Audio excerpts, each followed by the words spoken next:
I would hope that to many of you, this writing process is not unfamiliar or new, but I'm going to review it for you because we many times during writing workshop ask students to follow this process. Now, this process has 5 steps, and I'm going to be very clear that not every story that a student writes during writing workshop is going to follow this 5-step process.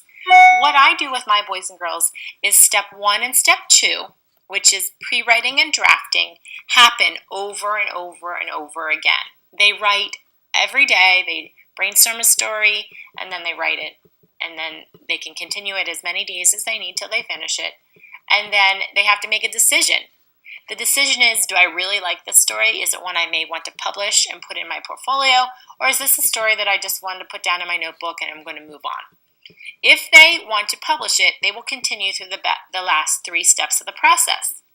If they do not want to continue and publish it, we just start over again at pre-writing and do our brainstorm and our draft.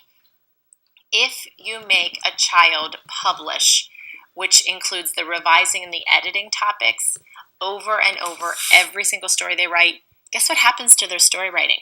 And this happened to my daughter. They will write shorter stories because they know they have to completely recopy it to publish it. They also know that they have to edit it and revise it. And that takes time, and it's really not so exciting.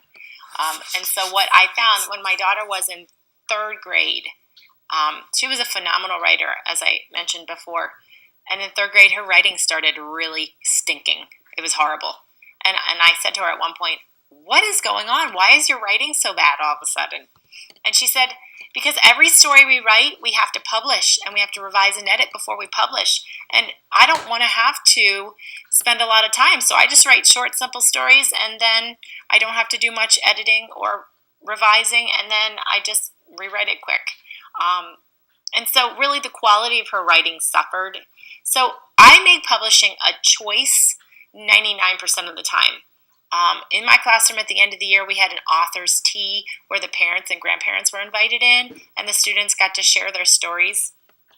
And they had to have something to share with the author's tea. So at some point, they did have to publish at least one thing. And I had kiddos, a couple of them, that only published one thing throughout the whole entire year. I had others that published 10 or 15 things.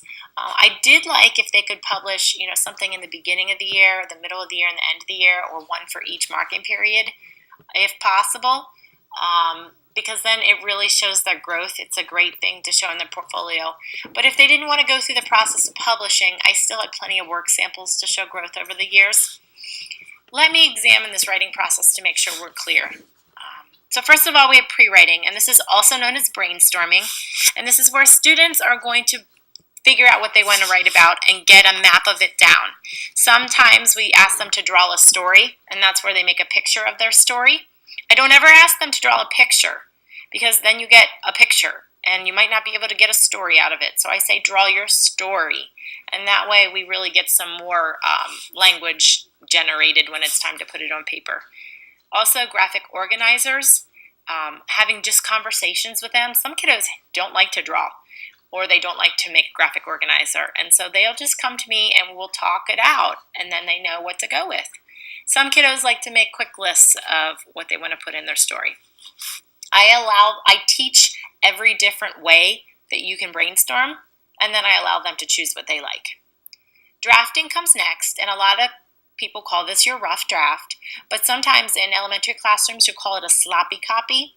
Some teachers hate that because they think it will be sloppy, but it's really that, just getting down the ideas on the paper. This is where they write their own story based on the ideas that they have brainstormed.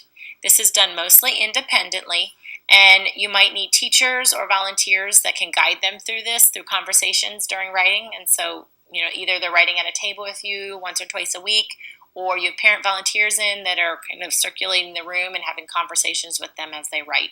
But this is the main process. If you want to have writing workshop, you can basically do brainstorm and draft, brainstorm and draft. And then if you choose, or if they choose, you can continue on with the last 3 steps. So revising is where students reread what they have written and make changes. And a lot of times when we revise, I have them either share in front of the class and we ask them questions to help generate things that can be added to the story. You'll actually see that in one of the videos that I share. Or sometimes we will just have them work with a partner to ask them questions, because revising can be hard on your own, especially if you're working with first graders or even second graders. They don't know what to add. So these conversations will help them add things. Then they move on to editing, and editing is also known as proofreading. And this is where they polish their stories and they try to improve those conventions that are tricky for them. It's good to go back in for proofreading, because that's where, if they didn't get the punctuation or the capitalization in the beginning, or even the spelling, now they can go back and look at their story and see, do I have enough skill in this area to make some improvements? Students many times can self-assess their conventions or their whole story on a rubric at this time during editing and say, how was my focus? How was my content? How was my organization?